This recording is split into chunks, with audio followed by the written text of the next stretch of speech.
지금부터 내가 해주는 얘기 들어주겠니? 할렐루야. 11월 15일 월요일 새벽입니다. 하나님께서는 우리의 만남을 찬양드리겠습니다. 하나님께서는 우리의 만남을 계획해 놓으셨네. 우린 하나 되어 어디든 가리라. 주위에 서라면 무엇이든 하리라. 당신과 함께 우리는 하나 되어 함께 건네 하늘 아버지 사랑 안에서 우리는 기다리며 기도하네. 우리의 삶에 사랑 넘치도록. 오늘 하나님께서 주신 은혜의 말씀은 누가복음 8장 36절에서 39절 말씀이 되겠습니다. 누가복음 8장 36절에서 39절 말씀 봉독해 드리겠습니다. 귀신 들렸던 자가 어떻게 구원을 받았는지를 본 자들이 그들에게 이르매 거라사니의 땅 근방 모든 백성이 크게 두려워하여 예수께 떠나가시기를 구하더라. 예수께서 배에 올라 돌아가실새 귀신 나간 사람이 함께 있기를 구하였으나 예수께서 그를 보내시며 이르시되 집으로 돌아가 하나님이 내게 어떻게 큰 일을 행하셨는지를 말하라 하시니 그가 가서 예수께서 자기에게 어떻게 큰 일을 행하셨는지를 온 성내에 전파하니라. 아멘. 오늘은 거라사의 귀신 들린 자라는 제목으로 하나님 말씀을 상고하겠습니다. 오늘 우리가 상고하게 될 말씀은 대부분의 성도들이 잘 알고 있는 그런 말씀이다라는 생각을 합니다. 바로 거라사의 군대 귀신 들렸던 사람이 예수의 능력으로 고침받은 사건이죠. 거라사의 귀신 들린 사람이 군대 귀신 들렸던 사람이다라고 불리는 사람이었는데, 그렇게 불리게 된 이유는 바로 사탄의 그 마귀의 자백 때문이었습니다. 누가복음 8장 30절에 보면 예수께서 내 이름이 무엇이냐 물으신즉 이르되 군대라 하니 이는 많은 귀신이 들렸습니다. 이 귀신은 마귀의 졸개들을 말하죠. 자, 이 사건은 예수님께서 갈릴리 맞은편에 있는 거라사인의 땅에 들어가셨을 때 일어난 사건입니다. 어제 말씀드렸던 것처럼 누가는 예수님께서 유대 땅에서 행하신 일들만 기록하려 했습니다. 그런데 유일하게 이방인의 땅에서 행하신 일을 기록한 것이 있는데 바로 그것이 이 거라사에서 있었던 일인 거예요. 그러니까 누가에게는 이 일은 매우 큰 의미를 가지고 있는 일로 여겼다라고 볼 수가 있겠죠. 저는 거라사라는 이 단어를 들을 때마다 왠지 매우 어두운 느낌을 받습니다. 마태복음에서는 이 거라사를 가다라라고 부르기도 하는데 이 역시도 좋은 느낌은 아니에요. 아마 어렸을 때부터 군대 귀신 들렸던 사람이 무덤에서 살았는데 그것이 바로 거라사다 이렇게 들었기 때문에 그렇게 선입견이 이렇게 생겨서 그런 건 아닌가 하는 생각도 해봅니다. 그렇지만 성경을 자세히 보면 분명 그 도시는 어두운 도시가 맞습니다. 제 느낌보다 오히려 성경에서 표현하고 있는 것은 더 음산하고 더 어두운 도시로 묘사되는 것 같습니다. 희망은 없고 죄악으로 가득한 이방인의 마을이었죠. 자, 그런데 예수님께서 그 마을을 친히 찾아가신 거예요. 게다가 그곳에서도 가장 어둡고 음산한 장소로 가셨습니다. 바로 공동묘지였습니다. 8장 26절 27절을 보면 그들이 갈릴리 맞은편 거라사인의 땅에 이르러 예수께서 육지에 내리심에 그 도시의 사람으로서 귀신 들린 자 하나가 예수를 만나니 그 사람은 오래 옷을 입지 아니하며 집에 거하지도 아니하고 무덤 사이에 거하는 자라. 바로 무덤들 사이에서 살고 있는 자, 그 군대 귀신 들린 사람을 예수님이 만나신 것입니다. 자, 그런데 그 군대 귀신 들린 사람이 예수님을 만나자마자 크게 소리를 질렀습니다. 28절. 예수를 보고 부르짖으며 그 앞에 엎드려 큰 소리로 불러 이르되 지극히 높으신 하나님의 아들 예수여, 당신이 나와 무슨 상관이 있나이까? 당신께 구하노니 나를 괴롭게 하지 마옵소서 하니. 예수님, 당신은 나와 상관이 없는데 왜 여기까지 오셨습니까? 하면서 아주 괴로워하면서 소리를 지른 거예요. 자, 그런데 놀라운 것은 예수님 앞에 엎드려서 소리를 질렀고 또 예수를 지극히 높으신 하나님의 아들이다 라고 불렀다는 것입니다.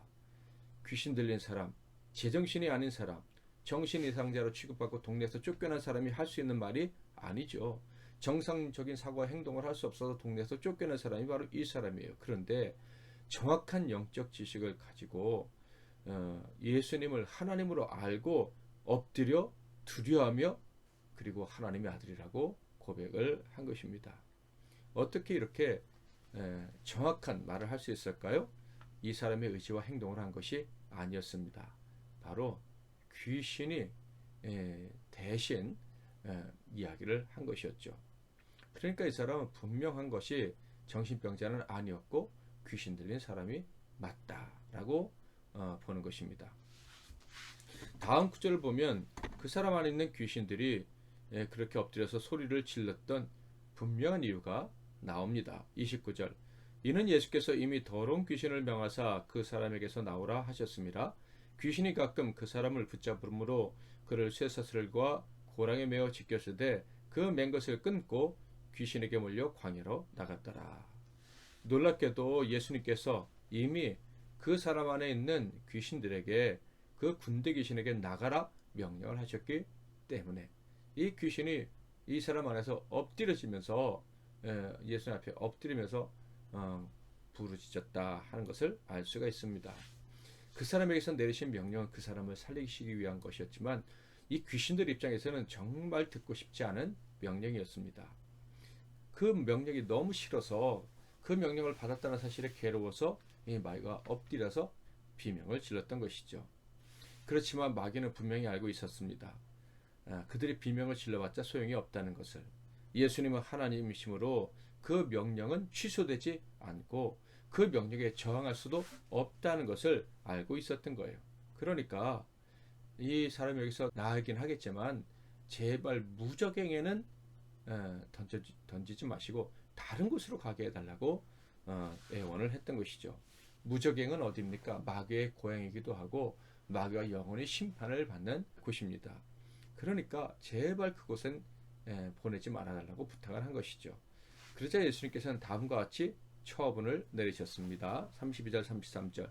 마침 그곳에 많은 돼지떼가 산에서 먹고 있는지라 귀신들이 그 돼지계로 들어가게 허락하심을 간구하니 이에 허락하시니 귀신들이 그 사람에게서 나와 돼지에게로 들어가니 그때가 비탈로 내리다라 호수에 들어가 울사하거늘. 아직 마귀와 그 졸개들인 귀신들에게는 하나님이 허락하신 시간이 남아 있었습니다. 그래서 주님은 무적행으로 가라고 하지 아니하시고 부정하게 당시에 부정하게 여김을 받았던 돼지떼에게로 들어가라고 허락을 해주신 것이죠. 귀신들이 좋아하는 부정한 짐승 안으로 들어가서 물속에 들어가서 돼지들이 다 죽게 된 것입니다. 자, 이 놀라운 일의 결과는 무엇이었을까요? 무엇보다도 한 사람의 인생, 희망이라고는 전혀 없었던 한 사람의 인생이 회복된 것이었죠. 거라사인의 땅, 그 땅 중에서도 무덤 사이에 거주했던 이 가장 어두웠던 인생이 빛된 인생으로, 즉 빛으로 나오는 인생이 되었다 하는 것입니다. 거라사인의 땅, 그 이방인의 땅에 거하는 사람들 중에서 가장 저주받았다고 여겨졌던 한 사람이 회복의 은총을 입게 된 것입니다. 자, 그렇다면 이방인의 땅에도 이제 빛이 비치기 시작한 것일까요? 분명 이 군대 귀신 들렸던 사람에게는 빛이 임했습니다. 그리고 그가 빛이 임한 사람이 되었다는 것은 그에게 새로운 소망이 생겼고 또 새로운 사명도 생겼기 때문이에요. 자, 이 사람이 빛으로서 빛의 사람으로서 얻게 된 소망은 무엇입니까? 바로 예수님과 함께 거하는 것입니다. 예수님을 주인으로 섬기며 예수님과 동행하며 예수님을 따라가는 것, 그것이었어요. 38절 귀신 나간 사람이 함께 있기를 구하였으나 예수께서 그를 보내시며 이르시되, 이 귀신 나간 사람은 예수님과 함께 있기를 원했습니다. 그게 이 사람의 소망이었던 거예요. 빛된 사람, 빛으로 살아가 소금으로 살아갈 수 있는 사람에게만 주어진 가난한 심령이 이 사람에게 주어졌다. 그렇다면 이 사람의 소명은 무엇입니까? 예수님은 따라올 것을 허락진 않아야 하셨으나 그에게 소명을 주셨어요. 39절 집으로 돌아가 하나님이 내게 어떻게 큰 일을 행하셨는지를 말하라 하시니, 그가 가서 예수께서 자기에게 어떻게 큰 일을 행하셨는지를 온 성내에 전파하니라.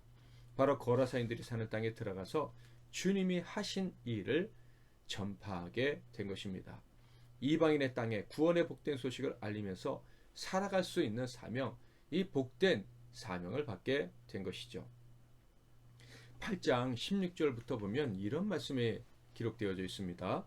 누구든지 등불을 켜서 그릇으로 덮거나 평상 아래에 두지 아니하고 등경 위에 두나니 이는 들어가는 자들로 그 빛을 보게 하려 함이라.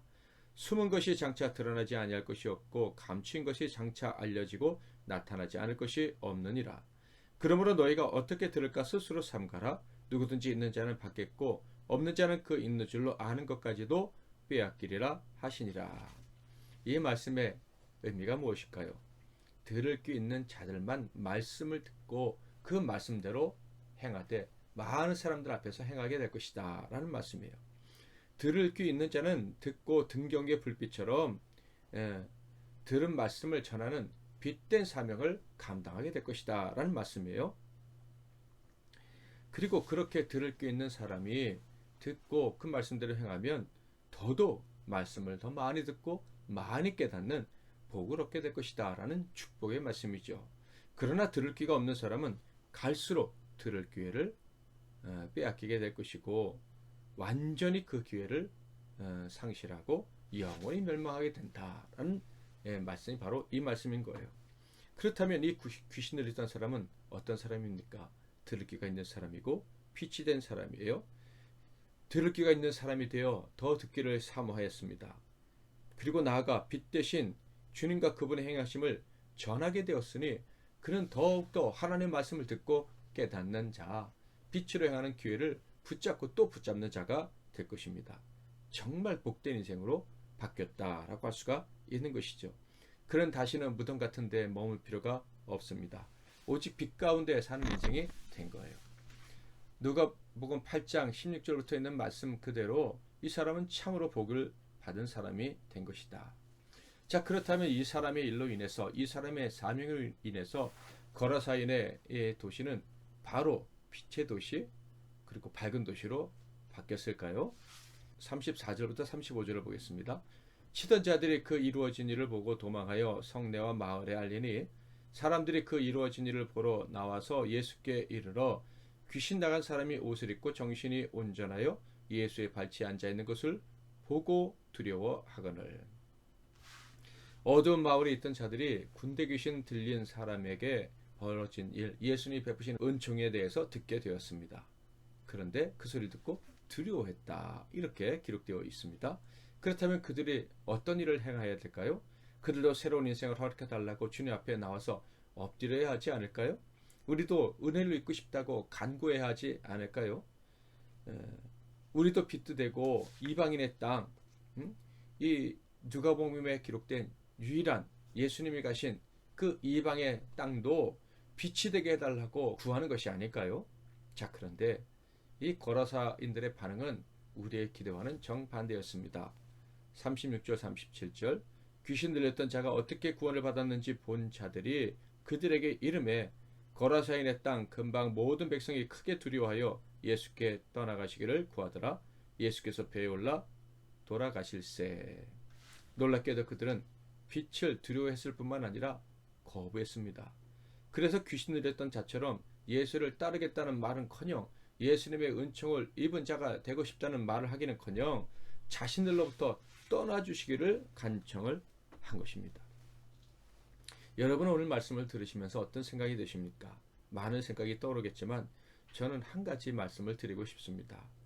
바로 모든 사람이 다 빛이 될 수는 없다라는 말씀이에요. 하나님은 한 거울에서 단 한 사람만 빛이 되게 하실 수도 있겠구나 하는 생각이 듭니다. 그 빛은 꺼지지 않고 계속해서 소명을 받은 대로 전하겠죠. 그러나 이 소명받은 자가 소명을 시작하기 전 그 당시에는 오직 한 사람만이 빛이었다라는 것을 보게 됩니다. 그러므로 우리는 우리 자신이 어떤 사람인지 생각할 필요가 있습니다. 하나님의 권능을 기뻐할 뿐만 아니라 그 권능에 힘입어 빛으로 살기를 사모해야 할 것입니다. 만약에 우리가 빛으로 살 것을 거부한다면, 그것을 부담스러워한다면 하나님의 권능이 나타나는 것보다 세상의 이익을 더 구해서 그 빛된 사명을 그리고 빛으로 사는 것을 싫어한다면 우리는 그저 어둠 그 자체일 뿐입니다. 우리 삶은 점점 어두워질 것이고 영광을 누릴 기회를 완전히 소멸하는 날을 만나게 될 것입니다. 때로 우리는 여전히 내가 제정신이 아닌 것 같다, 나는 너무 부족하다는 생각을 할 수가 있어요. 죄악의 열매를 맺는 참 공고한 사람이구나 라는 사실을 부정할 수 없어서 고통스러워할 수도 있습니다. 그럼에도 불구하고 저와 여러분은 결단을 해야 할 것입니다. 주님께 더욱 가까이 가리라. 주님과 동행하는 인생이 되리라. 주님 말씀을 더 사랑하고 기뻐하는 자가 되리라 하는 그 거룩한 결단이 늘 우리에게 있어야 할 것입니다. 그래야지만 우리는 기회를 잡을 수가 있고 하나님과 동행하면서 세상을 빛나게 만드는 인생이 될 수가 있는 것입니다. 오늘도 이렇게 기도하면서 하루를 시작했으면 좋겠습니다. 주님, 오늘 하루도 주님과 가까이, 그리고 빛된 사명을 감당하며 살아가게 하옵소서. 말씀 붙잡고 기도하시고 승리하시는 하루 되시기를 바랍니다. 제가 먼저 기도하고 여러분도 이어서 기도하시고 하루를 시작하십시오. 하나님 아버지, 오늘 거라사의 귀신 들린 자가 받은 그 놀라운 은총에 대해서 듣게 해주시니 감사합니다. 그런데 그와는 대조적으로 그 엄청난 역사를 목격했음에도 불구하고 빛을 싫어했던 사람들도 있다는 것을 우리가 확인했습니다. 오늘 말씀을 보면서 우리가 정말 빛을 좋아하는지, 빛으로 살기를 원하는지, 그 사명을 감당하기를 원하는지, 주님과 가까이 하면서 주님을 정말로 자랑하며 살기를 원하는지 우리 자신을 돌아봅니다. 우리는 분명 빛이고 빛으로 살아야 될 자인 줄 믿습니다. 오늘 하루도 우리가 받은 은혜와 그리고 우리가 받은 사명을 기억하며 살아가게 하옵소서. 주님 자랑하며 주님 높이며 빛으로 살아가는 우리 하루가 되게 하시고 우리가 살아가는 모든 이들도 우리로 인해서 빛으로 나오게 하옵소서. 결코 우리가 살아가는 날 동안 우리 자신만 빛이 되고 나머지는 어둠에 그대로 머무는 그런 불행이 없도록 도와 주시옵소서. 예수 그리스도의 이름으로 기도하옵나이다. 아멘.